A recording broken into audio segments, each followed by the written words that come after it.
लेकिन जब सेराफीना दोनों आंखों से एकदम ब्लाइंड हो गई, तो मैं उसे सच में रास्ता से उठाकर अपने घर ले आया। उसे एक अजीब सा क्यूट आदत हो गया था। वो मेरे कान को हल्का सा चबाती थी और बहुत प्राउड होकर बोलती थी कि वो मेरी अच्छी सी छोटी पपी है। वो अंधेरे का फायदा उठाकर अपने हाथ मेरे पूरे बॉडी पर घुमाती थी और बोलती थी कि वो तो बस साइंस के लिए मेरा बॉडी साइज याद कर रही है। लेकिन फिर एक जादू हुआ और उसकी आंखों की रोशनी वापस आ गई। ट्विस्ट तो अब आएगा। पता चला कि वो अल्ट्रा वेल्दी वैंस फैमिली की बहुत पहले खोई हुई बेटी थी, यानी बहुत बड़ी एरिस। और हाँ, उसका एक पहले से फिक्स किया हुआ फियांसे भी था। इससे पहले कि वो मेरा चेहरा अच्छे से देख पाती, मैंने उस पर अब तक का सबसे बड़ा घोस्टिंग ट्रिक चला दिया। मैंने अपना खुद का एक नकली डेथ सर्टिफिकेट बनवाया और गायब हो गया। मैंने पूरे 5 साल तक एक प्रो की तरह हाइड एंड सीक खेला। जब मुझे रास्ता से खबर मिली कि वो शादी कर रही है, तभी मैंने अपना चेहरा बाहर निकालने की हिम्मत की। लेकिन जैसे ही मेरे स्नीकर्स एयरपोर्ट के फ्लोर पर टच हुए, पूरी जगह को ब्लैक कपड़े वाले बॉडीगार्ड्स के एक स्क्वाड ने घेर लिया। सेराफीना वहां खड़ी थी और उसके हाथ में एक कस्टम टेलर्ड दूल्हे का टक्सीडो था। उसकी स्माइल बहुत जेंटल थी, लेकिन उसमें एक अलग ही पागलपन वाला डेडिकेशन दिख रहा था। वो धीरे से बोली, पुराने फ्योंसे का मेजरमेंट एकदम गलत था। चलो अब मैं फिर से तुम्हारा मेजरमेंट लेती हूँ। मुझे मेरा मैनेजर पकड़कर एक वीआईपी रूम के दरवाजे तक ले गया, लेकिन मेरे पैर वहीं जम गए और मैंने अंदर जाने से मना कर दिया, क्योंकि अंदर सेराफीना वैंस, वो बड़ी एरेस, सबके बीच बैठी थी। दरवाजे के छोटे से गैप से मैंने सुना कि कोई चमचा उसकी तारीफ कर रहा था। मैंने सुना है कि उस टाइम आप अचानक गायब हो गई थी और ब्लाइंड भी हो गई थी। वो बहुत ही बुरा टाइम रहा होगा। सेराफीना एक पोलाइट अमीरों वाली हंसी हंसी और बोली, उतना बुरा भी नहीं था सच में। मेरा ख्याल रखने वाला एक बहुत डेडिकेटेड केयर टेकर था। वो लाइफ आज से कहीं ज्यादा आरामदायक थी। चमचा बोला, ओह, वो पक्का आपका फियांसे ही होगा। हर अच्छे बुरे वक्त में एक दूसरे के साथ खड़े रहने की कितनी सुंदर कहानी है। शादी की बहुत बहुत बधाई हो। नहीं, सेराफीना ने बीच में ही बात काट दी। उसकी आवाज ठंडी ठंड जैसी साफ और चिल थी। वो एक्चुअली यहीं पर है। मैं झटके से चौंका और अपना सर ऊपर उठाया। दरवाजे के गैप से मैंने देखा कि सेराफीना अपनी सुंदर नेल पॉलिश वाली फिंगर से सीधा जमीन की तरफ इशारा कर रही थी। आह, सही बात है। सबके सामने तो मैं मर चुका था। 5 साल पहले मेरे डेथ सर्टिफिकेट पर खुद सेराफीना ने ऑटोग्राफ किया था। मेरा मैनेजर वैल, जो मेरे ठीक बाजू में खड़ा होकर बातें सुन रहा था, वो धीरे से बोला, भाई, उस बंदे की किस्मत बहुत खराब थी। अगर वो मरा नहीं होता तो आज ऐश की जिंदगी जी रहा होता। मैंने एक झूठी हंसी हंसते हुए कहा, नहीं, मुझे नहीं लगता। वैल ने कहा, तुम इतने श्योर कैसे हो सकते हो? उस एरस से इतना क्लोज केयर गिविंग लेने के लिए वो बंदा पक्का कोई बड़ा लेजेंड होगा। उसका सडक्शन स्किल एकदम गॉड टियर होगा। मैंने जल्दी से अपनी आंखें नीचे कर ली ताकि मेरा डर और गिल्टी चेहरा ना दिखे। सच बोलूं तो कभी कभी मुझे खुद समझ नहीं आता था कि हमारे पहले टाइम पर किसने किसे सड्यूस किया था। उस वक्त ब्लाइंड होने की वजह से उसके सुनने की पावर सुपर हीरो जैसी हो गई थी। मैंने बस उसके कान में एक छोटा सा सेंटेंस बोला था, लेकिन उसके लिए वो दिमाग में एक पटाखों के शो जैसा था, जिसने उसके ब्रेन को एकदम मेल्ट डाउन कर दिया। मैं उस वक्त बहुत मासूम था और उससे पूछ रहा था कि क्लाइमैक्स का मतलब क्या होता है। वो मुझे समझाने की कोशिश कर रही थी, तभी उसका हाथ भटक गया। वो मेरे दिल को टच करना चाहती थी, लेकिन उसका हाथ गलती से थोड़ा नीचे चला गया। तुरंत ही उसकी गर्दन और कॉलर बोन्स एकदम टमाटर जैसे लाल हो गए। उसे इस तरह एकदम टाइट और लाल होते देखकर मेरे डम दिमाग को लगा कि उसे स्ट्रोक आ गया है। इसलिए मैं तुरंत उसे सीपीआर देने के लिए आगे बढ़ा। किसको पता था कि उसके पास निंजा जैसे रिफ्लेक्सेस हैं। उसने मेरे हाथ चारों तरफ लॉक कर दिए और मेरे लिप्स को अपने लिप्स से जोर से बंद कर दिया। मैं अभी उन पुरानी यादों में खोया ही था कि तभी एक वेटर अपनी सर्विस कार्ड लेकर पीछे से मुझे टक्कर मारी। मैं डर कर थोड़ा झुका और गलती से दरवाजा पूरा खुल गया।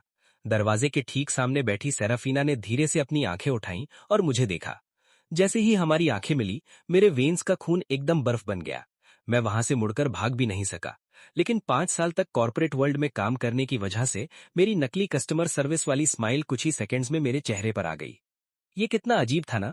भले ही सेराफीना और मैंने 2 साल तक एक ही बेड शेयर किया था और उन पतली उंगलियों ने मेरे चेहरे और बॉडी को मेरे खुद के हाथों से भी अच्छे से पहचाना था, लेकिन उसके लिए मैं बस एक चलता फिरता मुर्दा था। एक ऐसा बंदा जिसे उसने अपनी फंक्शनल आंखों से कभी नहीं देखा था। और अगर आपने किसी बंदे को कभी देखा ही नहीं, तो आप उसे पहचानेंगे कैसे? जैसा मैंने सोचा था, सेराफीना ने मुझे नहीं पहचाना। जब हमारे ग्लासेस आपस में टकराए, तो उसकी चमकदार लेकिन एकदम ठंडी नजर मुझ पर पड़ी, जिससे मेरी पीठ में एक डर की लहर दौड़ गई। ये बिल्कुल वैसा ही वाइब था जैसा हमारी पहली रात को था। वो हॉस्पिटल की एक तूफानी रात थी, जहां बादल गरज रहे थे और मैंने हमेशा के लिए अपनी माँ को खो दिया था। मैं रास्ता से रोता हुआ जा रहा था। तभी एक गंदी गली में मेरा पैर फिसल गया। वहां सेराफीना बैठी थी, एकदम भीगी हुई, एक दीवार के सहारे और एक टूटे हुए अकॉर्डियन की तरह सांस ले रही थी। वो बहुत बेचारी लग रही थी। उस खराब सी स्ट्रीट लैंप के नीचे उसका चेहरा चोटीला और घायल था, फिर भी वो इतनी सुंदर थी कि मेरी सांस रुक गई। उसकी बड़ी आमंड जैसी आंखों से खून निकल रहा था, लेकिन उसकी नजर में इतना गुस्सा और ठंडक थी जो किसी बर्फ के जमाने को शुरू कर दे। मेरे अंदर के डर ने मुझसे कहा कि भाग जाओ, लेकिन तभी मुझे अपनी माँ की याद आई। माँ ने हॉस्पिटल के बेड पर कितना दुख झेला था। अगर उन्हें कोई बचा लेता तो क्या होता। इसलिए मैंने सेराफीना को उठाया, उसे अपने छोटे से किराए के रूम में लाया और अपनी पूरी लाइफ सेविंग्स उसके ट्रीटमेंट पर खर्च कर दी। उस वक्त मैं अनपढ़ और बहुत गरीब था। मुझे ये भी नहीं पता था कि जो भीगे कपड़े उसने पहने थे उनकी कीमत मेरी पूरी जिंदगी से ज्यादा थी। उसे एक रास्ते का गरीब समझकर मुझे लगा कि मेरी माँ जन्नत से मेरी अकेली जान पर रहम खाकर उसे मेरे पास भेजी है। मुझे लगा कि मुझे फिर से एक फैमिली मिल गई है, इस दुनिया में एक सहारा मिल गया है। अचानक वैल ने मेरे हाथ पर चोटी काटी। तुम एक इडियट की तरह क्या मुस्कुरा रहे हो? मैं तुरंत रियल वर्ल्ड में वापस आया और मेरा रिएक्शन एक डर वाली शक्ल में बदल गया। मेरा रिएक्शन देखकर वैल एकदम पैनिक हो गया। कैलिन, मुझे मत बताना कि तुम्हें सेराफीना वैंस से प्यार हो गया है। मैं तुम्हें याद दिला दूं, वो बहुत डेंजरस है। जो भी उसके पास जाने की कोशिश करता है उसका बुरा हाल होता है। अफवाह है कि उसका फियांसे उसका बचपन का दोस्त है, कॉर्पोरेट वर्ल्ड का राजकुमार। उनका प्यार समुद्र से भी गहरा है। तुम उसके चक्कर में मत आना, वो हमारी पहुंच से बहुत ऊपर है। उसे गुस्सा दिलाया तो तुम खत्म। गुस्सा दिलाया? पुराने दिनों में जब मैंने सेराफीना को छोड़ने का सोचा था, मैंने उसे एक सस्ते बेड पर बांध दिया था, जो एक रात के 20 बक्स का मिलता था। मैंने 3 घंटे तक उसके साथ फिजिकल होकर उसे बोला कि 2 साल तक उसका ख्याल रखना बस मेरा एक टाइम पास था, एक छोटा सा गेम था। मैंने उससे कहा कि एक रिच लड़की मुझे पसंद करती है और वो मेरी लाइफ का खर्चा उठाने के लिए रेडी है, इसलिए अब मुझे उसकी कोई जरूरत नहीं है। सेराफीना का चेहरा गुस्से से एकदम लाल हो गया था। वो चिल्लाई और रोते हुए बोली, कैलिन थॉर्न, अगर तुम मुझे कभी मिले तो मैं भगवान से प्रे करूंगी कि तुम बहुत तड़पो। एक अमीर लड़की के लिए जो हमेशा अच्छे कपड़ों और आराम में रही हो, ब्लाइंड होना शायद उतना बुरा नहीं था जितना वो मोमेंट था। सच बोलूं तो मेरा उसे गुस्सा दिलाने का लेवल आसमान पार कर चुका था। शुक्र है कि अब मैं सबके लिए मर चुका हूं। इसके लिए उसके नकली फियांसे को थैंक यू बोलना चाहिए। खैर, जब ये पार्टी खत्म होगी तो सेराफीना और मैं फिर से अलग अलग दुनिया के अनजान लोग बन जाएंगे। थोड़ा आराम महसूस करते हुए मैं होटल के गार्डन में घूमने चला गया। मैंने ऊपर देखा तो एक पतली सी लड़की वहां खड़ी थी, अपनी उंगलियों में एक लंबी और सुंदर सिगरेट पकड़े हुए। वो सेराफीना थी। उसने अपना सर घुमाया और मुझे देखा। जैसे ही मेरा दिमाग भागने का प्लान बना रहा था, तभी वो अचानक चिल्लाई, एनकॉर। मैं डर के मारे लगभग कूद गया। एनकॉर? क्या उसे पता चल गया कि मैं जिंदा हूं? जब मैं पैनिक हो रहा था और अपना भेद खोलने ही वाला था, तभी पीछे से एक छोटा सा डॉग भागता हुआ आया और मेरे पैरों से लिपट गया। ये वही रास्ते का डॉग था जिसे मैं पहले रखता था। अपनी आदत की वजह से मैंने तब इसका कोई नाम नहीं रखा था। मुझे यकीन नहीं हो रहा था कि सेराफीना ने उसे अडॉप्ट कर लिया और उसका नाम इतना फिल्मी एनकॉर रख दिया। पॉइंट 1, एनकॉर डॉग का नाम था, मेरा नहीं, जो नकली मरा हुआ बंदा है। पॉइंट 2, इस वर्ड से ही मुझे डर लगता है। अगर उसे पता चला कि मैं किसी कब्र में नहीं हूं और मैंने उसके साथ गेम खेला है, तो मेरा बहुत बुरा हाल होगा। एनकॉर, तमाशा बंद करो। सेराफीना ने अपनी सिगरेट बुझाई और स्माइल करते हुए उस डॉग को इशारा किया। लेकिन क्योंकि डॉग ने मुझे 5 साल से नहीं देखा था, वो मेरे पैरों के पास बहुत ज्यादा खुश हो रहा था। लगता है मेरा डॉग आपको बहुत पसंद करता है। सेराफीना की नजर मेरे चेहरे पर टिक गई, एकदम शांत लेकिन बहुत गहरी और डरावनी। मुझे पसीना आ रहा था और मैं दिमाग में उस डॉग को थैंक यू बोल रहा था। कम से कम उसकी वजह से मेरे अजीब चेहरे का एक बहाना मिल गया। सॉरी, शायद मुझसे मीट की स्मेल आ रही है। कुछ देर पहले स्टेक सॉस मेरे ऊपर गिर गया था। अब मैं चलता हूँ। मैं भागने के लिए मुड़ा, लेकिन इससे पहले कि मैं एक कदम भी आगे बढ़ाता, सेराफीना ने एक बड़ा शॉकिंग बात कही। डॉग बनना एक्चुअली काफी खुशी वाली बात है ना? मैं एकदम जम गया और धीरे से पीछे मुड़ा। आपका मतलब एक अच्छा डॉग बनने से ओनर से ट्रीट्स मिलती हैं तो ये कोई बुरी बात नहीं है? पुराने दिनों में जब हमारी गरीबी वाली रोमांस का हनीमून फेस चल रहा था, तब सेराफिना मेरे ऊपर चढ़ती थी, प्लेफुली मेरे कान को चबाती थी और रोने का नाटक करते हुए बोलती थी कि वो केल की अच्छी सी छोटी पपी है। मेरा दिल एकदम मेरे गले तक आ गया। सॉरी मिस, मैं एक इंसान हूँ, मुझे डॉग साइकोलॉजी के बारे में कुछ नहीं पता। मेरा ये साफ मना करना माहौल को एकदम बर्फ जैसा ठंडा कर गया। मैं परेशानी में भागने का रास्ता ढूंढ रहा था, तभी सेरेफिना ने अचानक पूछा, अगर तुम्हारे पास एक अच्छा डॉग होता तो क्या तुम उसे अचानक छोड़ देते? मैं पहली बात तो कोई डॉग रखता ही नहीं। क्यों? क्योंकि मुझे रिस्पॉन्सिबिलिटी से बहुत ज्यादा एलर्जी है। अंदर से मुझे सच पता था, मैंने अपनी माँ को खोया, सेराफिना को खोया और अपने छोटे डॉग को भी खो दिया। मैं अब अपने अंदर कोई कमजोरी नहीं रखना चाहता था। मुझे कुछ बड़े लोगों के साथ ड्रिंक पीना है। मैं आपको और परेशान नहीं करूंगा मिस। मैं जाने के लिए मुड़ा, लेकिन उस छोटे से डॉग ने फिर से मेरे पैरों पर छलांग मार दी। मैंने उसे दबने से बचने के लिए जल्दी से अपना पैर हटाया, मेरा बैलेंस बिगड़ गया और मैं आगे की तरफ गिरने लगा।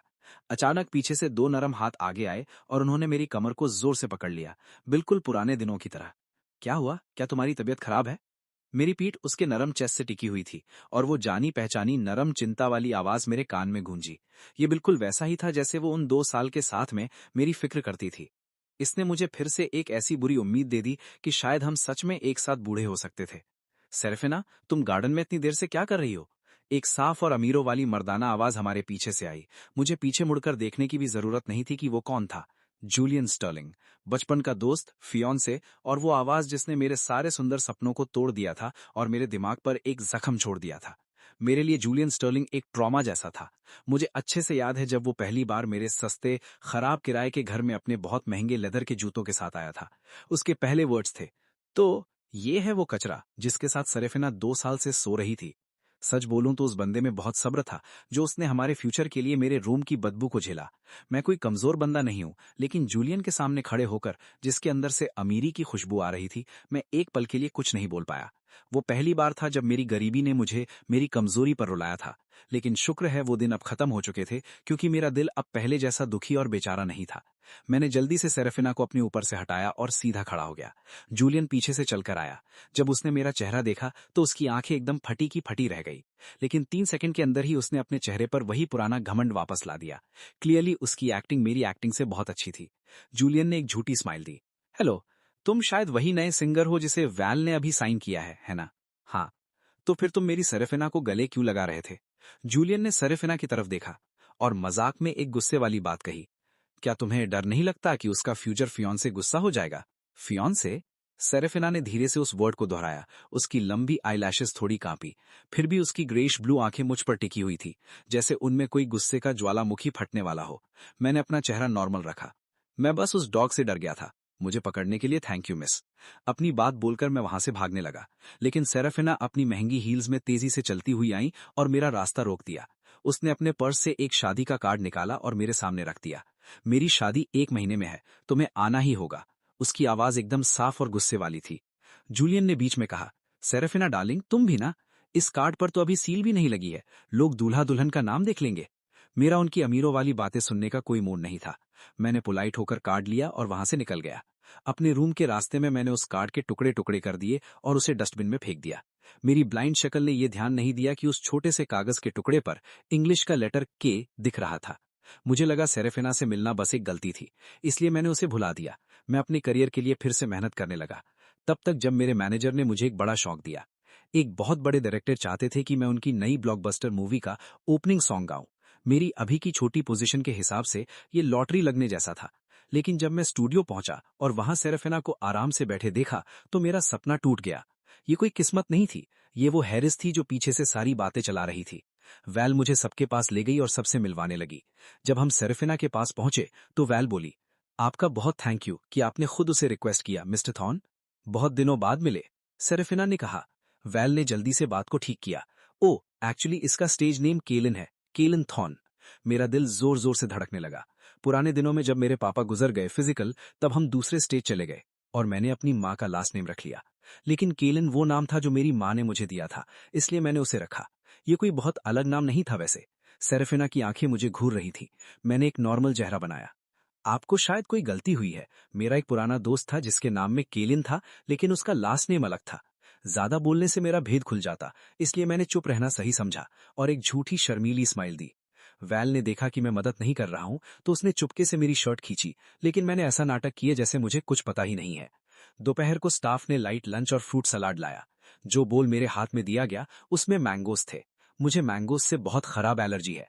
ये एक ऐसी बात थी जो सेरेफिना बहुत अच्छे से जानती थी, लेकिन अगर मैं अभी बोल को दूर करता तो उसको पक्का शक हो जाता। वैसे भी मेरी एलर्जी जानलेवा नहीं थी, बस थोड़े रैशेज हो जाते। एक छोटी दवा लेने से सब ठीक हो जाता। उस बड़ी मुसीबत के सामने जो वो ला सकती थी, ये छोटा रैश कुछ भी नहीं था। मैंने उसके सामने ही सैलेड का पैकेट खोला। मैंने मैंगो का एक टुकड़ा उठाया और खाने ही वाला था, लेकिन ठीक अगले सेकंड सेरेसिना ने आगे बढ़कर मेरे हाथ से फोक छीन लिया। उसका स्टाइल बहुत सुंदर था, लेकिन उसमें एक खतरनाक गुस्सा था।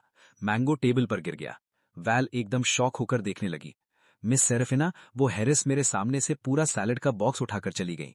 मैंने सुना जब वो जाते हुए अपने असिस्टेंट को बोल रही थी, मैं ये वाला खा रही हूँ, उसके लिए गर्म खाना लाओ जिसमें अच्छा प्रोटीन हो।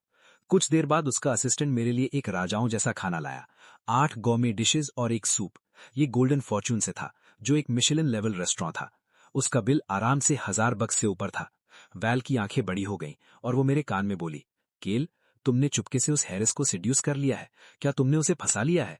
मुझे लगता था वो मर्दों से नफरत करती है, लेकिन वो जिस तरह तुम्हें देखती है, लगता है इस दुनिया में बस तुम ही अकेले जिंदा इंसान हो। इस बड़े स्टूडियो में उसकी नजर बस तुम पर है। बस मैं ही, है ना? मुझे लगता है 5 साल पहले उससे धोखा खाना उतना बेचारा नहीं था जितना लग रहा था। अगर वैल जैसे तेज दिमाग वाले इंसान भी उसकी एक्टिंग से धोखा खा सकते हैं, तो मैं क्या चीज हूं? जब मैंने पहली बार सैफिना को रास्ते से उठाया था, उसकी चोटें बहुत खराब थीं और मैं इतना गरीब था कि मेरे कपड़ों पर पैचेस लगे थे। मैंने उसे होमलेस शेल्टर में छोड़ने का बहुत सोचा था, लेकिन शायद उसने मेरे दिमाग की बात समझ ली। जैसे ही मैं दरवाजा खोलने के लिए खड़ा हुआ, उसके घायल हाथ ने मेरी शर्ट का कोना पकड़ लिया। मत जाओ प्लीज, मुझे मत निकालो। उसने मेरी तरफ देखा।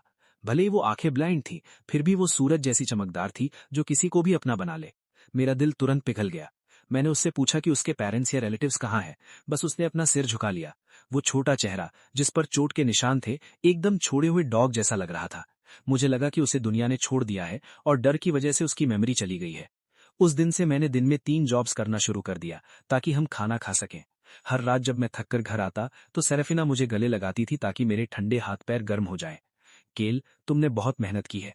बस मेरी आंखें ठीक होने का वेट करो। मैं तुम्हें सबसे खुशी वाली जिंदगी दूंगी, सबसे अच्छा माहौल दूंगी, ताकि तुम्हें कभी दुख न झेलना पड़े और तुम बाकी जिंदगी एक राजा की तरह जियो। आई एम सो सॉरी केल, मेरी वजह से तुम दुख झेल रहे हो। बस थोड़ा और वेट करो, मैं वादा करती हूँ मैं ये सब ठीक कर दूंगी। उसके गर्म हाथ पैर जब मेरे चेस्ट से लगते थे तो मेरे दम और भोले दिल को सच में बहुत आराम मिलता था। उसकी ये बातें सुनकर मेरा अंदर का सब कुछ पिघल जाता था। मुझे इस बात का बिल्कुल अंदाजा नहीं था कि एक रास्ते पर मिली लड़की जिसकी मेमोरी चली गई है, वो इतने बड़े और कॉन्फिडेंस वाले वादे इतनी आसानी से कैसे कर रही है। और मैंने उसकी आंखों के पीछे छुपे उस दर्द को भी नहीं देखा। मैं तुम्हें गलत क्यों बोलूंगा, मैं कहता था। मैं इस घर का मर्द हूं, मेरा काम बाहर जाना और खाना लाना है। वाइफी, मैंने सोचा है जब हमारे पास थोड़े पैसे जमा हो जाएंगे तो हम बड़े सिटी जाएंगे तुम्हारी आंखों का चेकअप करवाने।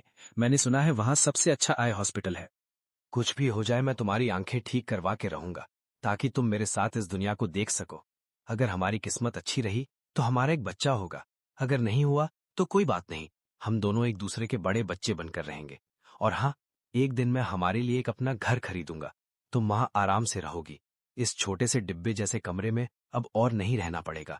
ना कोई टपकती हुई छत होगी और ना ही अचानक लाइट जाएगी।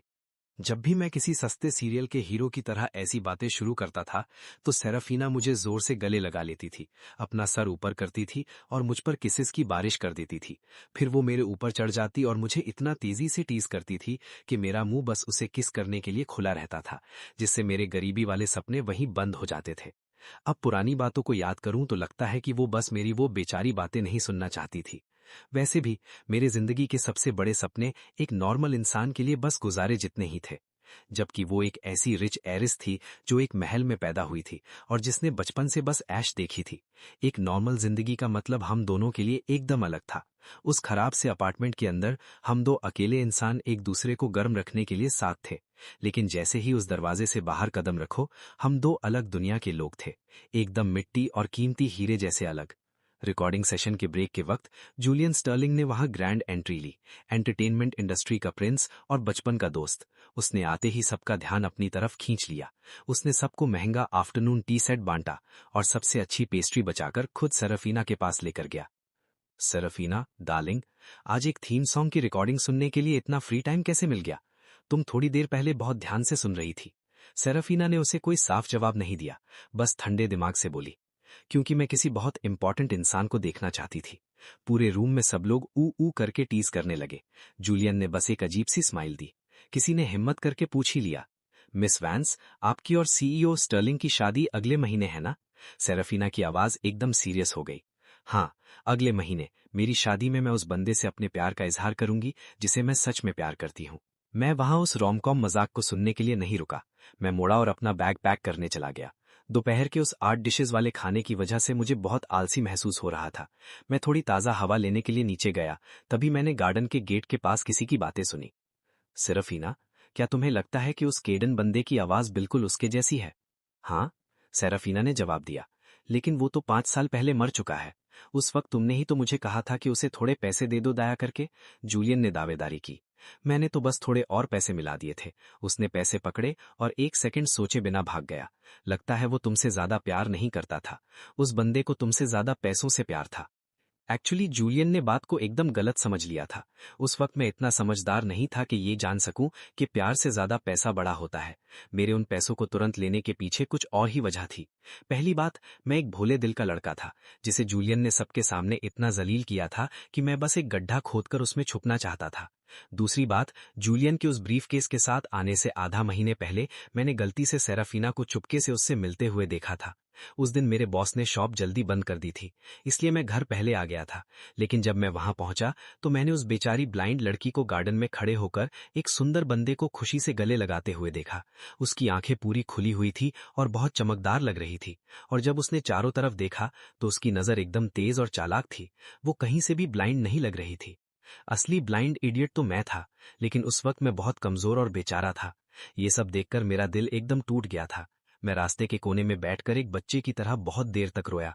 फिर भी जब मैं दरवाजे के अंदर गया, मैंने ऐसा नाटक किया जैसे मैंने कुछ नहीं देखा। मेरे अंदर उससे सच पूछने की हिम्मत भी नहीं थी। मैं सच सुनने से डरता था। मैं डरता था कि वो अपना बैग पैक करके चली जाएगी और मैं फिर से अकेला हो जाऊंगा। सिर्फ इतना ही नहीं, बाद में जब जूलियन पैसे लेकर आया तो उसने टेबल पर कुछ बहुत क्लोज फोटोज भी फेंकी थी। उनके बेडरूम की फोटोज थी। मुझ जैसे सीधे बंदे का दिमाग भी तब एकदम घूम गया। मेरी माँ ने मुझे सिखाया था, जो लड़की किसी और की हो चुकी हो उसके पीछे नहीं भागते। ऐसा इंसान तुम्हारा पूरा प्यार डिजर्व नहीं करता। इसलिए गुस्से में आकर मैंने सेराफीना के साथ वो आखिरी रात बिताई। 3 घंटे बाद मैंने जूलियन के उस नकली डेथ प्लान का साथ दिया, पैसों का बैग उठाया और गायब हो गया। अब सोचूं तो बस एक ही पछतावा है कि मैंने उस वक्त और ज्यादा पैसे क्यों नहीं मांगे। मैगजीन कवर शूट के 1 हफ्ते बाद तक सब कुछ एकदम शांत था। मुझे लगा जूलियन ने सेराफीना को समझा दिया होगा कि मैं कोई भूत नहीं हूं और इन्वेस्टिगेशन बंद करवा दी होगी। उस रात जब मैं फिर से अपना बैग पैक कर रहा था तो वैल ने वीचैट चलाते हुए गॉसिप शुरू की। हे, एक फ्रेंड ने बताया कि उस एरिस का डॉग गुम हो गया है। वो लोग कई दिनों से ढूंढ रहे हैं लेकिन मिल नहीं रहा। वो छोटा सा डॉग। जब मैंने अपनी मौत का झूठ नाटक किया था तो मैं उस डॉग को अपने साथ नहीं ले जा सकता था। इसलिए मैंने उसे गली के एक रोस्ट चिकन वाले शॉप के पास छोड़ दिया था, ये सोचकर कि कम से कम उसे चिकन की हड्डियां और बचा हुआ मीट तो मिल ही जाएगा। अब वैल की बातें सुनकर मुझे लगा कि सेराफीना ने शायद कोई नया महंगा डॉग खरीद लिया होगा और इसे पुराने डॉग की कोई परवाह नहीं होगी। वैल की बातों से मेरी चिंता बढ़ गई। मैं जानता था सेराफीना जैसी पत्थर दिल अमीर लड़की एक रास्ते के डॉग को ढूंढने की तकलीफ नहीं उठाएगी। मैं तेज बारिश में ही निकल गया और रात की बस पकड़कर अपने पुराने गरीब इलाके में पहुंच गया। जैसा मैंने सोचा था, मेरे पुराने किराए के रूम का दरवाजा थोड़ा खुला था। मैंने गुस्से में अपना अम्ब्रेला बंद किया और अंदर घुसा। पपी, मुझे पता था तुम यहीं छुपे होगे। Click click. लाइट चल गई लेकिन वहां डॉग नहीं था। वहां एक महंगा और सुंदर चेहरा बैठा था जो उस खराब से कमरे के साथ बिल्कुल मैच नहीं कर रहा था। वो मेरी सस्ती प्लास्टिक की टेबल पर बैठी थी। उसके हाथ में एक पतली सिगरेट थी। जब उसने ऊपर उठाकर मुझे देखा तो उसकी आंखें उस सिगरेट की आग से भी ज्यादा लाल और गुस्से में थी। काले, तुम आखिरकार घर वापस आ ही गए। वो सेराफीना थी। मैंने नीचे देखा तो छोटा डॉग खुशी से उसके पैर के पास बंधा हुआ था। खतरनाक बात यह थी कि मैं खुद जलकर ट्रैप में फंस गया था, लेकिन मैंने फिर भी बचने की कोशिश की। मिस वैंस, आपने मुझे अभी क्या बुलाया? सेराफीना ने मुझे एकदम ठंडी नजर से देखा। उस रात जब मैं गिरने वाली थी तो तुम आगे बढ़कर मुझे पकड़ा था। मेरा काले कभी अनजान लोगों को इस तरह टच नहीं करता। मैंने तुम्हें शादी का कार्ड दिया और तुमने उसे डस्टबिन में फेंक दिया। अगर हम एक दूसरे को नहीं जानते तो तुमने इतना गुस्सा क्यों दिखाया? एक बिलियनर की शादी में जाना तो तुम्हारे करियर के लिए अच्छा होता। फिर मैंने तुम्हें सॉन्ग रिकॉर्ड करने के लिए बुलाया। जैसे ही तुमने गाने के लिए अपना मुंह खोला, मैं समझ गई कि ये तुम ही हो। और हाँ, मैंगो को देखकर तुम्हारा डर। फिर भी तुमने मेरे सामने 8 डिशेस का खाना खाया। तुम धनिया से बचते हो, तुम मशरूम से बचते हो। और ये बात तो छोड़ ही दो कीलन कि मेरे हाथों ने तुम्हारी बॉडी के एक एक इंच को बहुत बार पहचाना है। क्या तुमने सच में सोचा था कि मैं तुम्हें नहीं पहचानूंगी? चलो, मेरा भेद पूरी तरह खुल गया था। मैंने नाटक बंद कर दिया। ठीक है, मैं काले हूं, तो अब इस बड़ी एरिस को मुझसे क्या चाहिए? ओह, तो तुम्हें लगता है कि तुम मेरे साथ सब कुछ करके अचानक भाग सकते हो? सेराफीना अपने महंगे हील्स में आगे बढ़ी। उसके अंदर से एकदम डेंजरस गुस्सा निकल रहा था। मुझे लगा अब मेरे चेहरे पर एक जोर का थप्पड़ पड़ेगा। वैसे भी हमारी आखिरी रात को मैं बहुत हार्डकोर था, जिससे 1 महीने तक उसके पैर कांप रहे थे। मुझे लगा अब बदला लेने का वक्त आ गया है। लेकिन इसके बदले सेराफीना मेरे एकदम पास आई, अपने हाथ उठाए और नर्म उंगलियों से मेरे चेहरे को पकड़ लिया। उसके नर्म हाथ मेरे चेहरे को पहचान रहे थे। तो तुम बिल्कुल वैसे ही दिखते हो जैसा मैंने सोचा था, वो धीरे से बोली। 5 साल तक मैंने दिमाग में लाखों बार तुम्हारा चेहरा बनाया था। तुम बहुत हैंडसम हो। वो मुझे बिना पलक झपके देखे जा रही थी। तुम अब तक के सबसे हैंडसम मर्द हो जिसे मैं मिली हूँ। मैं पीछे नहीं हटा। मैंने बस ड्राई होकर पूछा, क्या आपको मजा आ रहा है मिस? आप एक बड़ी एरिस है। आपको अपना महल वापस मिल गया है। आपके पास दुनिया का सारा पैसा और पावर है। और अब आपको पुराने दिनों की याद आ रही है। क्या हम हमारी इस गरीबी वाले रोमांस का गेम फिर से खेलना चाहती है? जरूर, मुझे पैसे दिखाओ और मैं खेलने के लिए तैयार हूँ। मैंने सीधा उसकी आंखों में देखा। शायद मेरी इस पैसे वाली बात ने उसे बहुत गुस्सा दिला दिया। सेराफीना ने मुझे गुस्से से घूरते हुए अपने दांत पीसे। क्या तुम्हारी आंखों में बस पैसा ही बचा है? पैसों के लिए तुम अपना नाम और अपना शहर तक बेच दोगे? एकदम सही सुना। सिर्फ इतना ही नहीं, उस वक्त मैंने 3 मिलियन बक्स लिए थे और खुद के मरने का झूठा नाटक किया था बस वहां से निकलने के लिए। सच बोलूं तो अब पुरानी बातें याद करता हूं तो लगता है मैं एकदम इडियट था। वैंस फैमिली की इतनी बड़ी हैरिस की जान बचाने के बदले 30 मिलियन भी मांगता तो कम होता। अचानक सेराफीना ने आगे बढ़कर मुझे जोर से गले लगा लिया और अपनी टोस पर खड़ी होकर मेरे लिप्स को बहुत गुस्से से चूमने लगी। उसने एक हाथ से अपनी ड्रेस का बेल्ट निकाला और एक खतरनाक अमीरों वाले घमंड और तेजी के साथ मेरे दोनों हाथों को जोर से बांध दिया। उसके लाल लिप्स मेरे कॉलर बोन की तरफ नीचे आने लगे। नहीं, मैं भाग नहीं सकता। ठीक है, तो मैं भागूंगा भी नहीं। मेरे साथ सोना चाहती हो? शौक से सो, मेरा क्या नुकसान है? मैंने उसे ताना मारते हुए कहा। मैंने तो तुम्हारे साथ तब भी सोया था जब तुम ब्लाइंड थी। अब तो तुम एक चमकती हुई बिलियनर हो। तुम्हारे साथ फिजिकल होना तो मेरे लिए लॉटरी लगने जैसा है। सेराफीना गुस्से से एकदम लाल हो गई। उसने मेरी चेस्ट पर जोर से धक्का दिया ताकि मैं उस सस्ते 20 बक्स वाले बेड पर गिर जाऊं। लेकिन तभी शायद उसके दिमाग में कोई आइडिया आया। मुझे नीचे गिराने के बदले उसने मुझे पकड़ा और भींचे हुए बाहर ले गई। वो मुझे घसीटते हुए एक बहुत बड़े मैंशन में ले आई। कार से निकलकर जैसे ही हम विला के अंदर घुसे, वो तुरंत नीचे बैठी और मेरे जूतों को हटाकर मुझे नरम और गर्म स्लीपर्स पहनाने लगी। और ठीक अगले ही सेकंड वो खड़ी हुई, अपने हाथ मेरे गले पर लॉक किए, मेरा सर नीचे खींचा और मुझे बहुत अग्रेसिवली किस करने लगी। जब वो मेरे गले को टीज करने में बिजी थी, मैंने जानबूझकर उसे गुस्सा दिलाने के लिए कहा, हम उस रेंटेड रूम में क्यों नहीं रुके? क्या हैरिस को वो कचरा जैसे कमरा अपनी शाही शक्ल के लिए ज्यादा गंदा लगा? ये सुनते ही उसने किस करना रोक दिया। तुम्हें राइनाइटिस, सर्दी की बीमारी है। वहां की बेडशीट्स बहुत दिनों से धोई नहीं गई हैं। वहां बहुत धूल है। मैं एक सेकंड के लिए जम गया, लेकिन फिर मैंने जल्दी से अपने दिमाग को वापस आइस कोल्ड बना लिया। मैं अब वो भूखा बच्चा नहीं था जो थोड़े से प्यार के टुकड़े देखकर खुशी से रोने लगे। जब आपका दिल एक बार टूट जाता है ना, तो आपको समझ आता है कि आप अपना ख्याल खुद रख सकते हो। तभी ठीक वक्त पर मुझे एक जोर की छींक आई और बहुत गंदे तरीके से मेरी नाक का पानी सीधा सेराफीना के हाथ पर गिर गया। लेकिन उसने घिन से अपना हाथ पीछे नहीं हटाया।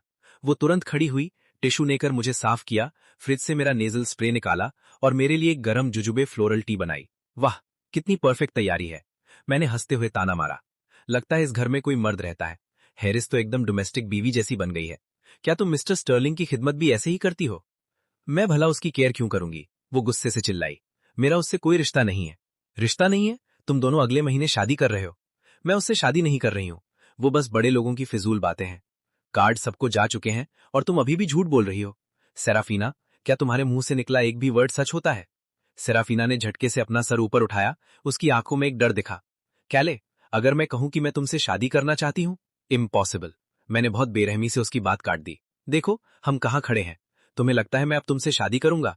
उसके लाल लिप्स थोड़े कांपे। मैं कुछ भी कहूं तुम अब मुझ पर भरोसा नहीं करोगे, है ना? एकदम सही। जब से मुझे पता चला कि तुमने ब्लाइंड होने का नाटक करके मेरे साथ गेम खेला, सेराफीना, मेरा भरोसा हमेशा के लिए खत्म हो गया है। हम बहुत पहले ही अनजान बन चुके हैं। तुम अपने सोने के रास्ते पर चलो, मैं अपनी मिट्टी वाली सड़क पर चलूंगा। हमारे बीच अब कोई कॉमन पॉइंट नहीं है। मैंने ये पूरी बात एक बहुत ठंडी और पोलाइट स्माइल के साथ कही। सेराफीना एकदम शांत हो गई। उसका वो घमंड और बॉसी एटीट्यूड एक पल में गायब हो गया। उसने अपना सर नीचे कर लिया। उसके लंबे काले बाल नीचे गिर गए। उसका वो सुंदर चेहरा अचानक एकदम मासूम और दबा हुआ लगने लगा। वो मेरे सामने आधी घुटनों के बल बैठी थी और टिश्यू से मेरी नाक साफ कर रही थी। उसके गोरे और नरम हाथ थोड़े कांप रहे थे। ये बिल्कुल वैसा ही बेचारी पप्पी वाला नाटक था, लेकिन मैंने अपनी आंखें बंद रखी और एकदम ठंडा रहा। सेराफीना ने बहुत भारी आवाज में कहा, क्या तुम मेरी शादी में आओगे? बिल्कुल नहीं। मैंने एक सेकंड सोचे बिना मना कर दिया। मैं सच में चाहती हूँ कि तुम आओ। अगर तुम मेरी शादी में आओगे तो मैं तुम्हें इस साल जेनिथ एंटरटेनमेंट के साथ एक पक्का कॉन्ट्रैक्ट दिलवाऊंगी। डील क्या? उसकी आवाज ऐसी लग रही थी जैसे वो भीख मांग रही हो।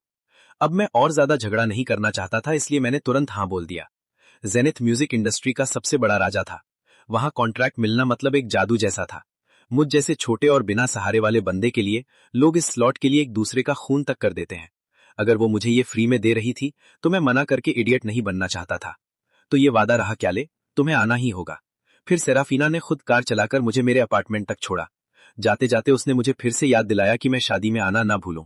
मुझे सच में समझ नहीं आ रहा था कि इस हैरिस का ये कैसा अजीब शौक है जो अपने एक्स को अपनी ही शादी में आने के लिए मजबूर कर रही है। खैर जो भी हो, बहुत अजीब था और मैं सोचने के लिए लेजी था। लेकिन जैसे ही मैं अपने दरवाजे के पास पहुंचा, वहां एक ऐसी मुसीबत खड़ी थी जो मेरे लिए माइग्रेन जैसी थी। Julian Sterling. वो मुझे एक विलन्स जैसी गंदी नजर से घूर रहा था। मिस्टर थॉर्न, मुझे नहीं लगा था कि तुम वापस आने की हिम्मत करोगे। क्या तुम्हें सच में लगता है कि तुमने सेराफीना को फंसाकर अपनी तरफ कर लिया है तो मैं तुम्हारा कुछ नहीं बिगाड़ सकता? एक्चुअली आज रात सेराफीना का जो दिमाग खराब हुआ था उससे मैंने सारी कहानी समझ ली थी। जूलियन ने पक्का उसे कोई झूठी कहानी सुनाई थी, इसलिए उसकी आंखों में मैं एक पत्थर दिल लड़का था जो पैसों के लिए उसे छोड़कर भाग गया था। लेकिन खैर, जब भरोसा ही मर चुका हो तो एक दूसरे पर उंगली उठाने का कोई फायदा नहीं। मैंने एक हंसी हंसते हुए कहा, क्या मिस्टर स्टर्लिंग, मुझे इंडस्ट्री से बैन करवा दोगे? एक फन फैक्ट सुनो, मैंने 5 साल पहले हमारी जो भी बात हुई थी सब रिकॉर्ड कर ली थी। ये एकदम झूठ था। उस वक्त मैं एक भोलो दिल लड़का था, कोई चालाक दिमाग नहीं था। लेकिन मेरे इस झूठ ने उसे एकदम डरा दिया। क्लियरली सेराफीना उसकी सबसे बड़ी कमजोरी थी। प्यार में अंधा बंदा मुझसे भी ज्यादा डम होता है, ये मैंने सीख लिया था। अगर आप सीधे बनकर रहोगे तो लोग अपने गंदे जूते आप पर साफ करेंगे। जैसा मैंने सोचा था, जूलियन का मुंह एकदम बंद हो गया। वहां से गुस्से में जाने से पहले उसे बस आखिरी बार अपना घमंड दिखाना था, तो वो बोला, सेराफीना और मैं अगले महीने की शुरुआत में शादी कर रहे हैं। हाँ मुझे पता है। मैंने हाथ हिलाकर उसे जाने का इशारा किया। बाय द वे, जब वो मेरे साथ थी तो मैंने उसे टच तक नहीं किया था। हाँ, मैंने उसे बहुत अच्छे से ट्रेन किया है। उसके बात करने का स्टाइल एकदम परफेक्ट है। अपनी शादी की रात को ऐश करना मेरे भाई। स्लैम। मैंने उसके मुंह पर दरवाजा बंद कर दिया। मुझे अंदर से बहुत सुकून मिला। सालों पहले वो मेरे घर पर मुझे जलील करने आया था। मैं बातें तो बर्दाश्त कर गया था, लेकिन उस दिन उसने मेरी टेबल पर लात मारी थी जिससे मेरी माँ की फोटो का फ्रेम टूट गया था। चलो, आखिरकार मैंने अपना बदला ले ही लिया। जेनिथ के साथ साइन करने के बाद मेरा शेड्यूल इतना बिजी हो गया कि अगर वैल मुझे बार बार याद नहीं करती तो मैं शादी के बारे में एकदम भूल जाता। शादी वाले बड़े दिन मैं ठीक वक्त पर पहुंचा, लेकिन मैंने बिल्कुल नहीं सोचा था कि मुझे जबरदस्ती इस कहानी का हीरो बना दिया जाएगा। एंट्री के वक्त इनवाइट्स को कॉन्सर्ट के टिकट की तरह फाड़ना पड़ रहा था, लेकिन जब सबने अपना कार्ड खोला तो वहां ब्राइड का नाम सेराफीना वैंस था और ग्रूम का नाम केडन थॉर्न लिखा हुआ था। वहां आए सारे गेस्ट्स का दिमाग एकदम घूम गया। जूलियन स्टर्लिंग ने वहां बहुत बड़ा तमाशा किया। वो घुटनों के बल बैठकर सेराफीना से भीख मांगने लगा, लेकिन उसने उसे एकदम इग्नोर कर दिया। ये शादी का तमाशा ट्विटर पर टॉप 5 ट्रेंड्स में आ गया। हैशटैग्स बढ़ते ही जा रहे थे। सेराफीना और केडन असली दुल्हा, जूलियन क्लाउन बन गया। हैरिस बॉस लेडी सेराफीना का प्रपोजल। सेराफीना दुल्हन के कपड़ों में स्टेज पर आई। उसने सारे जर्नलिस्ट्स के सामने 5 साल पहले की पूरी सच्चाई खोलकर रख दी। उसने सबके सामने कहा कि ये सब उसकी गलती थी। उसने अपनी आइडेंटिटी इसलिए छुपाई थी क्योंकि उसकी फैमिली में बिजनेस पर कब्जा करने की एक डेंजरस लड़ाई चल रही थी और वो मुझे बचाना चाहती थी। उसने ये भी साफ किया कि उसने जूलियन या स्टर्लिंग फैमिली से कोई वादा नहीं किया था। ये पूरी शादी बस जूलियन का एक अकेला प्लान था जो वो खुद ही सोचे जा रहा था। सेराफीना ने बस ये अनाउंस किया था कि वो शादी कर रही है। उसने कभी दुल्हे का नाम नहीं लिया था। उसने कहा कि वो जानती थी कि जूलियन एक घटिया सांप है जो इंटरनेट पर ट्रोल्स बुलवाकर मुझे बदनाम कर देता, जिससे मेरा सिंगिंग करियर हमेशा के लिए खत्म हो जाता। अगर हम बाद में सच बताते भी तब तक नुकसान हो चुका होता। उसके इस गंदी प्लान को शुरू होने से पहले ही खत्म करने के लिए उसने इतना बड़ा तमाशा किया। आखिर में सेराफीना अपनी महंगी मरमेड जैसी शादी की ड्रेस को घसीटते हुए सीधा मेरे पास आई, जबकि मैं पूरे शहर के सामने शॉक्ड खड़ा था। वो एक घुटने के बल नीचे बैठी। उसने एक रिंग निकाली और मुझे प्रपोज किया, और मैंने साफ मना कर दिया। उस बिलियनेयर हैरिस का प्रपोजल सबके सामने मना करने के बाद मैं एक ही रात में इंटरनेट पर हिट हो गया। मैं सोशल मीडिया पर सबका सबसे बड़ा सिग्मा मेल आइडल बन गया। लोग बोल रहे थे, वाओ, आप सच में रास्ते से एक बिलियनेयर बीवी उठा सकते हो। भाई के पूर्वजों ने बहुत मेहनत की है। उसकी जैसी लड़की एक घुटने पर बैठी है। ये होता है सच्चा प्यार मेरे भाई। उसकी ऐसी भारी स्टेटस के साथ मर्द उसके थोड़े से ध्यान के लिए मिट्टी तक चाटने को तैयार हो जाते। लेकिन झूठ तो झूठ है, और मैं उसे इतनी जल्दी माफ करके भूलने वाला नहीं था। मिलियंस ऑफ नेटिजन्स चिल्लाए जा रहे थे, केडन इडियट मत बनो। लेकिन सेराफिना को मेरे मना करने से कोई फर्क नहीं पड़ा। मैंने भी बिना किसी शर्म के इस आसमान छूती हुई क्लाउड का फायदा उठाया और अपना नया एल्बम ड्रॉप कर दिया, जिसके लिए मैंने 3 साल तक दिन रात एक किया था। वो एकदम सुपरहिट रहा। मैंने हर बड़े म्यूजिक चार्ट पर कब्जा कर लिया। मेरा करियर एकदम रॉकेट की तरह ऊपर गया। 1 साल के अंदर मैं सारे अवार्ड्स अपने नाम कर रहा था। मेरे गाने हर कॉफी शॉप से लेकर हर छोटी मोटी गली तक बज रहे थे। मैंने एक बहुत बड़ा फैंडम जमा कर लिया, लेकिन मेरी सबसे बड़ी और पागल फैन कोई और नहीं बल्कि सेराफिना वैंस ही थी। मेरा प्रपोजल मना करने के बाद उसने मुझ पर प्यार का पूरा अटैक शुरू कर दिया, और एक बिलियनियर का प्यार जताने का तरीका बहुत ही शोर शराबा वाला होता है। मैं किसी अवार्ड शो में जाता तो वो मेरी वैन के साथ चलने के लिए 10 कस्टम सुपर कार्स भेज देती थी। मेरा कोई इवेंट होता तो वो एक स्विस वॉच की तरह एकदम ठीक वक्त पर वहां पहुंच जाती थी। मैं किसी ब्रांड को एंडोर्स करता तो वो उसका पूरा वेयरहाउस ही खरीद लेती और सारा माल मेरे फैंस को चॉकलेट की तरह बांट देती थी। मेरे बर्थडे पर उसने शहर के हर स्काईस्क्रेपर को रेंट पर लिया, ताकि पूरे आसमान में मेरा चेहरा और हैप्पी बर्थडे दिखाई दे। नेटिजन्स रस्ते पर बैठकर ट्रैक करते थे, क्या आज एरिस को उसका क्रश मिला? वेबो पर सेराफिना का अपने एक्स के पीछे भागना एक परमानेंट ट्रेंडिंग टॉपिक बन गया था। लोग रोज उस बारे में गॉसिप करते थे। मैंने अपनी लिमिट्स एकदम साफ कर दी थी, लेकिन वो एक जिद्दी गधे जैसी थी। आखिरकार मैंने उस पर दिमाग खर्च करना बंद किया और अपनी 200% एनर्जी अपने करियर में लगा दी। मैं ब्रेक लेने से डरता था। अगर मैं रुक जाता तो मुझे डर था कि मैं फिसलकर फिर से रास्ते पर आ जाऊंगा। क्योंकि मेरी शुरुआत ही रास्ते से हुई थी, इसलिए मुझे अमीर बच्चों से दुगनी तेजी से दौड़ना था। एक रात देर से एक होटल में गिग खत्म करने के बाद मैं बाहर निकला। अचानक एक डिलीवरी ट्रक बहुत तेजी से मेरी तरफ मुड़ा। मैं हट नहीं सका।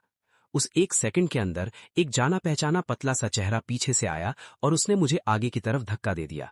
सेराफिना और मैं दोनों सड़क पर गिरे, लेकिन उसने हवा में ही अपनी बॉडी को घुमाया और खुद की पीठ को एक मीट शील्ड की तरह यूज किया, ताकि मुझे चोट न लगे। वहां एकदम हंगामा हो गया। हॉस्पिटल में पूरे चेकअप के बाद पता चला कि मुझे एक खरोच तक नहीं आई थी, लेकिन सेराफिना की हड्डियां टूट गई थीं और उसे बेड रेस्ट बोल दिया गया था। ट्रक ड्राइवर पकड़ा गया। ट्विस्ट ये था कि उसे मेरे ही एक छोटे म्यूजिक राइवल ने पैसे देकर भेजा था। जब सेराफिना हॉस्पिटल में बंद थी तो वैल मुझे बार बार इशारा कर रही थी कि मैं उससे मिलने जाऊं। मैंने उसे इग्नोर किया और बस अपने हाथ में चमकती हुई एक मेटल की चीज को देखता रहा। वो एक चाबी थी। जब सेराफिना ने मुझे बचाने के लिए धक्का दिया था, तब उसके कोट के पॉकेट से ये चाबी निकल गई थी। ये मेरे गांव के उस गरीब बचपन वाले घर की चाबी थी। सालों पहले जब मेरी माँ गुजर गई थी और मैं शहर के कब्रिस्तान का खर्चा नहीं उठा सकता था, तो मैं उनकी राख अपने गांव ले गया था। जब मैंने अपनी मौत का झूठ नाटक किया और भागा, तो मैं गलती से वो चाबी वहीं छोड़ाया था। तो फिर सेराफिना के पास ये कैसे आई थी? सुबह होते ही मैंने अपने गांव के लिए सबसे पहली फ्लाइट बुक की। जब मैं उस खराब मिट्टी वाले घर पहुंचा और दरवाजा खोला तो वहां कोई धूल या मकड़ी के जाले नहीं थे, बल्कि एक साफ हवा की खुशबू आई। अंदर का सब कुछ एकदम साफ था। मेरी माँ की फोटो उस लाल अल्टर के ऊपर एकदम परफेक्ट लगी हुई थी और चारों तरफ ताजा प्रसाद रखे हुए थे। मैं आगे बढ़ा और पूजा वाले कुशन पर बैठ गया। वहां इंसेंस बर्नर के पास चिट्ठियों का एक बहुत बड़ा ढेर था। मैंने सबसे नीचे से एक लेटर उठाया। उस पर 5 साल पहले की डेट लिखी थी, ठीक उस वक्त की जब सेराफिना की मेमोरी वापस आ गई थी, लेकिन वो मेरे सामने ब्लाइंड होने का नाटक कर रही थी। लेटर में लिखा था, मेरे प्यारे पति केल, जब तक तुम ये पढ़ोगे मैं घर से जा चुकी होंगी, लेकिन पैनिक मत होना, ये बस कुछ वक्त के लिए है। याद रखना, हमने तुम्हारी माँ के थोड़े से पैसों से भगवान के सामने शादी की थी और हमारी शादी पूरी भी हो गई है। इस जिंदगी में तुम ही मेरे अकेले मर्द हो, मेरे अकेले पति हो सेराफिना के लिए। ये कभी नहीं बदलेगा। सबसे पहले मैं अपना रियल इंट्रोडक्शन दे दूं। मेरा असली नाम सेराफिना वैंस है। मैं कैपिटल की सबसे रिच फैमिली वैंस फैमिली की बड़ी बेटी हूं और इस प्लैटिनम कॉन्ग्लोमरेट की अकेली मालकिन हूं। मेरी हाइट 5 फीट 6 इंचेस है और मेरा आईडी नंबर 1101XXX है। जब मैं तुमसे मिली थी तो मुझे छुप कर रहना पड़ रहा था। प्लीज इस पूरे लेटर को ध्यान से पढ़ना और मुझे एक मौका देना सब समझाने का। उस साल जब तुमने मुझे गली में पाया था, तब मैं एक डेंजरस कार क्रैश से बची थी। इस सब का मास्टरमाइंड मेरा सौतेला भाई यानी इलेजिटमेट हाफ ब्रदर था। उस छोटे कमीने ने हांगकांग से एक हिटमैन बुलाया था, जिसका काम बस सेराफिना को दुनिया से हटाना था। मेरे घर पर उसके पहले हफ्ते के दौरान उसका दिमाग सच में एक अंडे की तरह खराब था। वो कभी होश में आती थी तो सब भूल जाती थी। इसलिए जब मैंने उसके फैमिली के बारे में पूछा तो उसका दिमाग काम नहीं कर रहा था। मेरे घर पर आधा महीना रहने के बाद उसकी मेमोरी पूरी तरह वापस आ गई, लेकिन उसने अपना बिलियनेयर का नाम मुझे तुरंत नहीं बताया। वो डरती थी कि उसकी वजह से कहीं मेरी जान को खतरा ना हो जाए। इससे पहले कि मैं घर से निकलता, बाजू वाली पुरानी मिसेस हिगिंस ने मुझे आवाज दी, क्या ये केल बेटा है? हाँ मैम, बहुत दिनों बाद मिले। आप कैसी हैं? एकदम फिट हूं। लेकिन तुम अकेले क्यों हो? तुम्हारी बीवी नहीं आई? कोई बच्चा हुआ? लड़का या लड़की? लड़की? वेट, क्या? मैंने जवाब दिया, मैम मेरी तो शादी ही नहीं हुई है, कौन सी बीवी और बच्चे? वो जोर से हंसी और मुझे हल्का सा मारा। मुझे पागल बना रहे हो? तुम्हारी बीवी हर साल यहीं आती है तुम्हारी माँ की कब्र साफ करने। सिर्फ बड़े त्योहारों पर नहीं, बल्कि छोटे त्योहारों पर भी। वो हमेशा एक ट्रक भर के सामान लाती है और हम सभी पड़ोसियों को बांटती है। उसने कहा था कि जब तुम छोटे थे तो हमने तुम्हारा ख्याल रखा था, इसलिए वो ये सब कर रही है। वहां मैं एकदम हैरान खड़ा रहा। मिसेस हिगिंस बोलती गईं, तुम्हारी बीवी एकदम अप्सरा जैसी दिखती है, लगता है कोई राजकुमारी हो, लेकिन वो हमारे इस गरीब गांव से नफरत नहीं करती। वो तुम्हारे उस पुराने लोहे जैसे घर में बिना किसी नखरे के सोती है। पिछले न्यू ईयर पर मैंने उसे उस कमरे में बैठकर अकेले रोते हुए देखा था। वो बस तुम्हारा नाम लेकर रो रही थी और पूछ रही थी कि तुम कब घर आओगे। और हाँ, शायद पिछले से पिछले साल की बात है। गांव के गेट वाली आंटी मे ने गलती से उसे बोल दिया था कि तुम मर चुके हो। मिसेस हिगिंस ने आगे बताया, ओ भाई, वो तो एकदम पागल हो गई थी। उसे इतना गुस्सा आया कि उसने एंट्रेंस का पुराना फेंस ही लात मारकर तोड़ दिया। चिल्लाने लगी कि वो कभी यकीन नहीं करेगी कि तुम मर चुके हो। उसने कहा था कि वो यहीं बैठकर तुम्हारा वेट करेगी जब तक तुम वापस नहीं आते। कितनी प्यारी लड़की है। आखिरकार उसने तुम्हारा वेट कर ही लिया। वो नया फेंस देख रहे हो? सुना है उसमें उसके हजारों खर्च हुए। उसने लोगों को पैसे देकर उसे ठीक करवाया और जब काम हो गया तो हर घर में प्रीमियम चावल और बीफ गिफ्ट किया। उसने हमें स्ट्रिक्टली बोला था कि अगर तुम कभी वापस आओ तो तुम्हें इस फेंस वाले तमाशे के बारे में न बताएं। खैर, लगता है मेरे मुंह से निकल गया। एक रिच और बहुत ही प्यारी लड़की है, उन्होंने कंफर्म किया। ये सब सुनने के बाद मैंने उन सारी चिट्ठियों का ढेर उठाया और शहर की तरफ भागा। एक और तूफानी रात में भीगते हुए मैं सीधा उसके वीआईपी हॉस्पिटल रूम के अंदर घुस गया। सेराफीना वहां बैठी खिचड़ी पी रही थी। उसने बिल्कुल नहीं सोचा था कि मैं खुद चलकर वहां आऊंगा। जैसे ही उसकी नजर मुझ पर पड़ी, वो इतनी तेजी से उठी कि उसने गरम खिचड़ी का बाउल खुद पर गिरा लिया। उसने उसे साफ करने की फिक्र भी नहीं की। वो बस मेरी तरफ भागी। उसकी सुंदर रोती हुई आंखें मुझ पर टिकी थीं। उसका नंगा पैर गलती से एक चेयर से टकराया। उसके असिस्टेंट ने पीछे से धीरे से कहा, मिस प्लीज आराम से, मिस्टर थॉर्न खुद आए हैं, वो भागेंगे नहीं। मैंने उसका अच्छा वाला हाथ पकड़ा। तुम्हारे हाथ इतने ठंडे क्यों हैं? सेराफिना ने प्यार से स्माइल किया। मैंने किसी से तुम्हारे लिए गरम सूप भेजने को कहा था, लेकिन तुम हॉस्पिटल में नहीं थे तो उन्होंने कहाँ डिलीवर किया? क्या वो सच में इस वक्त मुझसे मेरा नया एड्रेस निकलवाने की कोशिश कर रही थी? ये लड़की सच में बहुत चालाक थी। मैंने एक हंसी हंसते हुए कहा, जितने जासूस तुमने मेरे पीछे लगाए हैं, क्या तुम्हें सच में पूछने की जरूरत है? सेराफिना ने अपना मुंह बनाया, चुप रहने का नाटक किया और फिर से अपना वही रोता हुआ पपी वाला सॉफ्टवेयर शुरू कर दिया। मैंने कहा, सेराफिना, मैं अपने पुराने गांव गया था। मैंने वो लेटर निकाला। मैंने बस कुछ ही लाइंस पढ़ी थी। बाकी सब मैं तुम्हारे मुंह से सुनना चाहता हूं। मैं पूछूंगा, तुम जवाब दोगी। डील? उसने बहुत तेजी से हाँ में सिर हिलाया। तुम जो भी पूछोगी मैं जवाब दूंगी, यहां तक कि मेरे बैंक का पिन भी। मेरे पास 100 से ज्यादा ब्लैक कार्ड्स हैं और हर एक का पिन तुम्हारा बर्थडे है। सेराफिना की बातों से मैंने आखिरकार 5 साल पहले की टूटी हुई कहानी के टुकड़ों को आपस में जोड़ लिया। जब मैंने उसे गली से उठाया था तब वो एक डेंजरस कार क्रैश से बची थी। इस सब का मास्टरमाइंड उसका सौतेला भाई यानी इलेजिटिमेट हाफ ब्रदर था। उस छोटे कमीने ने हांगकांग से एक हिटमैन बुलाया था जिसका काम बस सेराफिना को दुनिया से हटाना था। मेरे घर पर उसके पहले हफ्ते के दौरान उसका दिमाग सच में एक अंडे की तरह खराब था। वो कभी होश में आती थी तो सब भूल जाती थी। इसलिए जब मैंने उसके फैमिली के बारे में पूछा तो उसका दिमाग काम नहीं कर रहा था। मेरे घर पर आधा महीना रहने के बाद उसकी मेमोरी पूरी तरह वापस आ गई, लेकिन उसने अपना बिलियनेयर का नाम मुझे तुरंत नहीं बताया। वो डरती थी कि उसकी वजह से कहीं मेरी जान को खतरा ना हो जाए। उस वक्त वैंस कंपनी के अंदर चेयर के लिए लगभग एक खूनी जंग चल रही थी। मुझ जैसे रास्ते पर रहने वाले आम इंसान ने भी इस बारे में अफवाहें सुनी थी। जब वैंस फैमिली के बड़े मुखिया गुजर गए तो उन्होंने अपना पूरा एम्पायर अपनी सबसे पसंदीदा असली पोती लेजिटिमेट ग्रैंड डॉटर के नाम कर दिया। जो सौतेला भाई बहन थे उन्होंने बहुत बड़ा तमाशा खड़ा कर दिया, ये चिल्लाते हुए कि एक औरत इस एम्पायर को नहीं चला सकती, और उन्होंने उसकी जिंदगी को एकदम नरक बना दिया।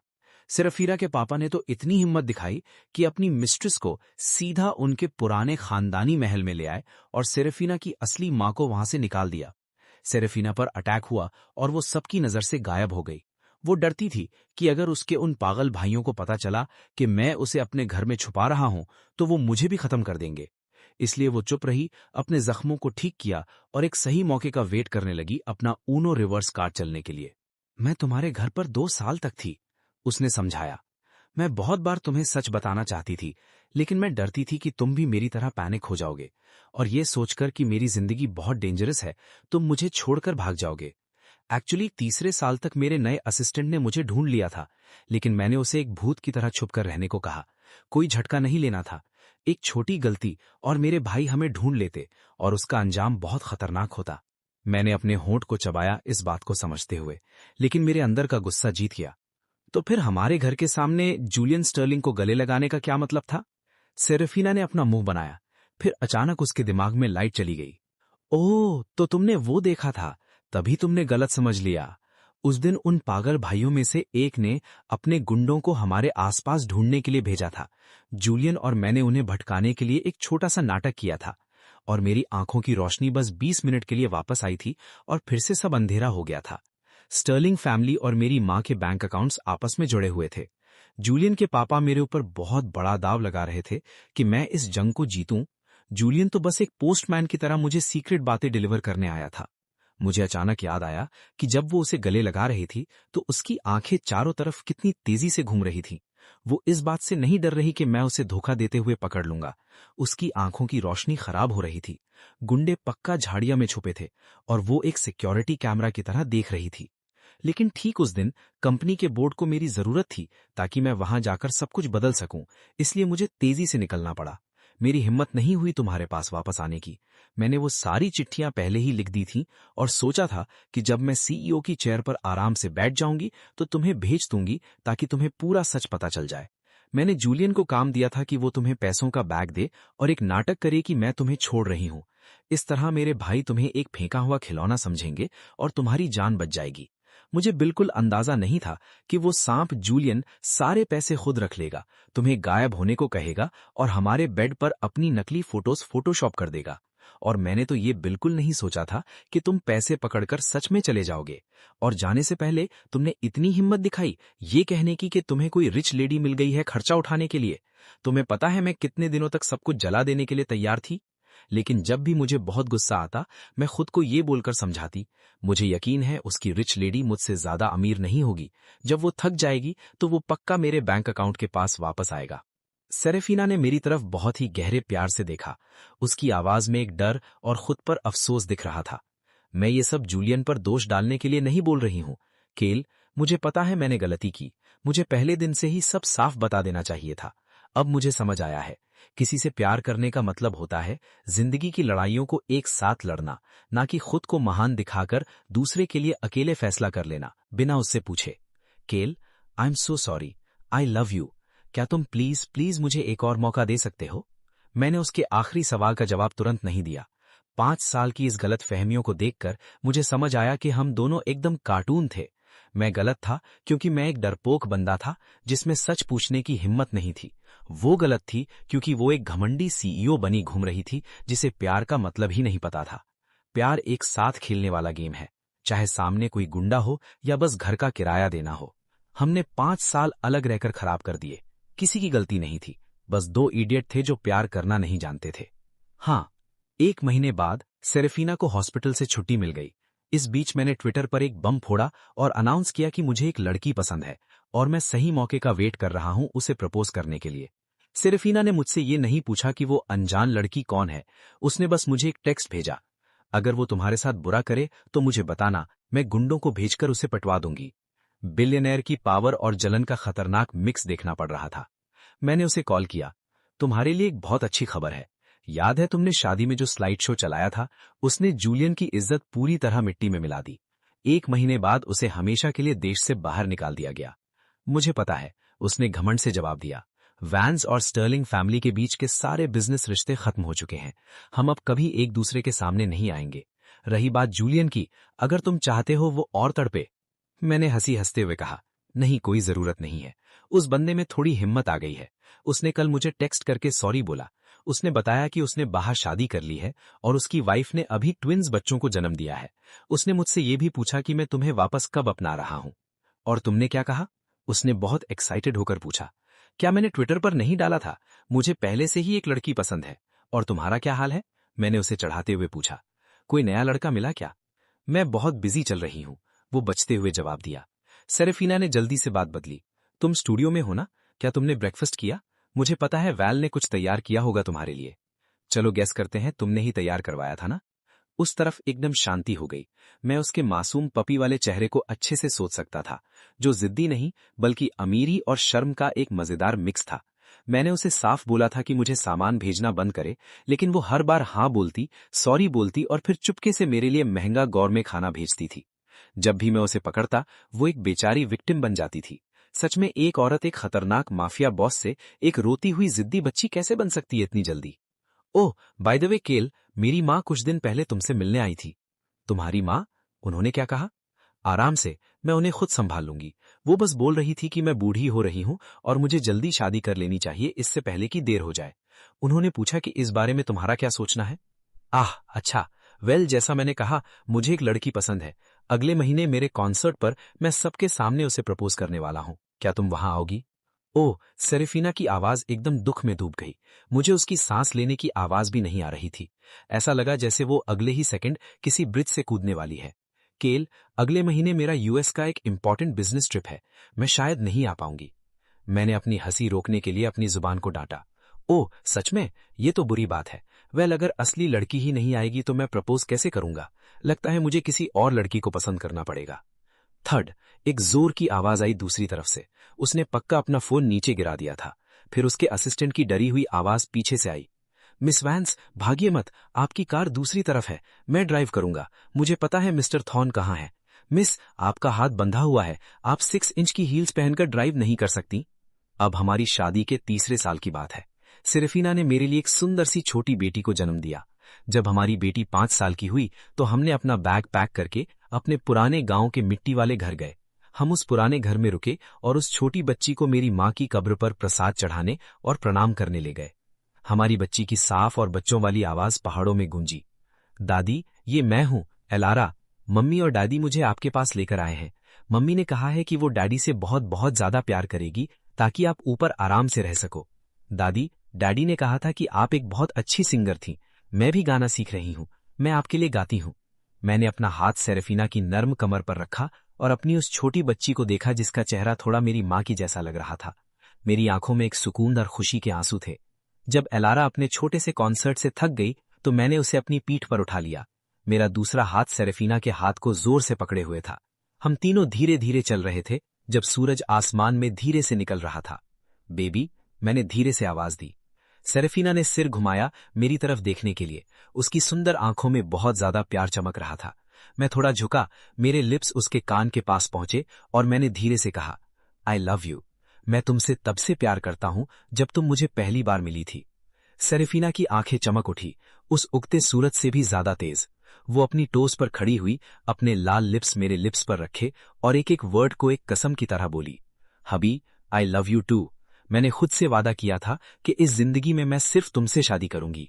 अगर मैं तुम्हारा वेट नहीं कर पाती तो मैं एक अकेली बूढ़ी औरत बनकर मर जाती।